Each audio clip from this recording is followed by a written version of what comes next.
Dear students, today we learn one of the very important theorems of 9th standard of Karnataka syllabus, theorem 5.2. The statement of theorem 5.2 goes like this: angles opposite to equal sides of an isosceles triangle are equal. Okay, so that means isosceles triangle means if two sides of a triangle are equal, it is called isosceles triangle.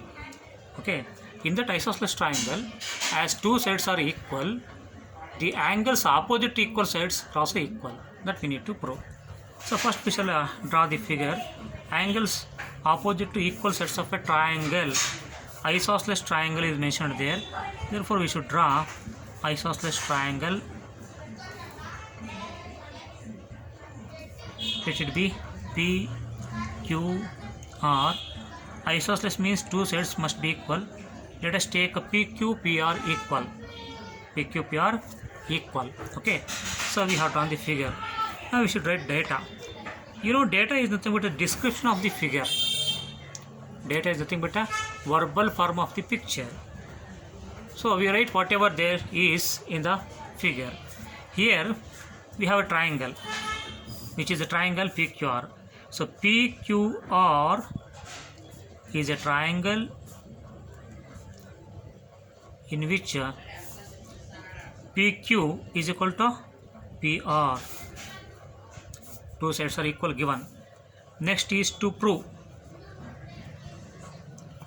To write to prove, observe the second half of the statement. The angles opposite to equal sides of a triangle are equal. That means we have to prove that angles opposite to these two equal sides are equal. So here opposite angle of PQ is angle R is equal to opposite angle of PR is angle Q. So we have to prove that angle R is equal to angle Q.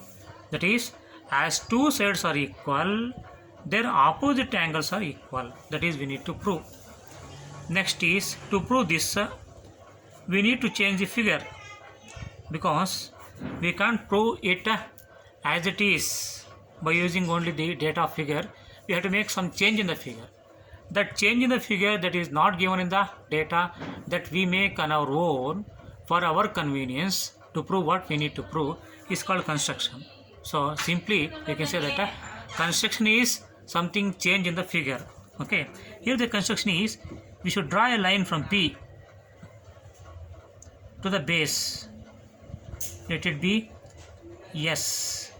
So we have drawn PS from P to QR such that this PS must bisect angle P. It must bisect angle P. That means before drawing PS, there was only one angle at the P. Now we have two angles at the P, and this PS is drawn in such a way that these two resulting angles are equal. That's why we say that it is an angular bisector. Okay, and we should write whatever we have done there. So here we have draw PS bisecting angle P. Draw PS bisecting angle P. Okay, next is proof. Proof is very simple. Take the two triangles, two newly formed triangles after construction. Before construction we had only one triangle PQR, and after construction we have two triangles, that they are triangle PQS and triangle PSR. We have two triangles, triangle PQS and triangle PSR. In these two triangles, let us identify and write the equal elements. Equal elements means equal sides or equal angles based on data or construction or something based on the previously proved theorem. Okay, if we observe these two triangles, we can say that PQ is equal to PR because it is given in the data. By data they are equal.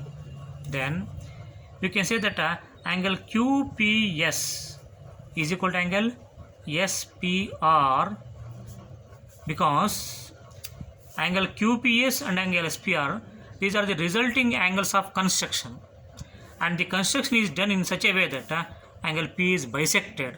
That means these two angles must be equal because it is a bisector. So this is from construction we can say QPS is equal to angle SP. I'm sorry, this is SPR. Okay.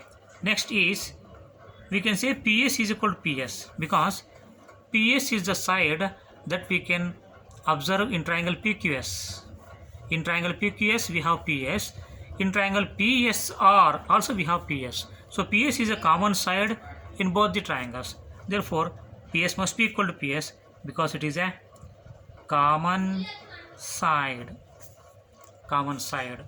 Now three elements are equal, two sides and one angle. Therefore we can say that triangle PQS is congruent to triangle PSR according to SAS postulate, two sides and include angle postulate. Okay, when two triangles are congruent, next we should imagine that when these two congruent triangles are overlapped on each other such that confirmed equal sides and equal angles should coincide with each other, that means overlap with each other. For example, if we cut this triangle and fold along the PS, if it is folded along the PS, then PR side comes over PQ, they are equal. Okay, and then angle QPS is coincided with a SPR, these two angles coincide. Okay, then which angle comes over angle Q? Yes, we can say that angle R comes over angle Q. Okay, as the triangles are congruent and angle Q and angle R are coinciding with each other, coming over each other, then they must be equal, because according to congruency property, if any two figures are congruent, then when they are superimposed or placed one above the other, the coinciding sides must be equal and coinciding angles must be equal. They are also called corresponding sides and corresponding angles. Okay, so when this triangle is folded along PS, angle Q, angle R coincide with each other. Therefore we can say that angle R is equal to angle Q. This we can call congruent parts of congruent triangles. These two are congruent angles of congruent triangles, so they must be equal. So like this we can prove that in any triangle, if two sides are equal, then their opposite angles must be equal. Okay, thank you.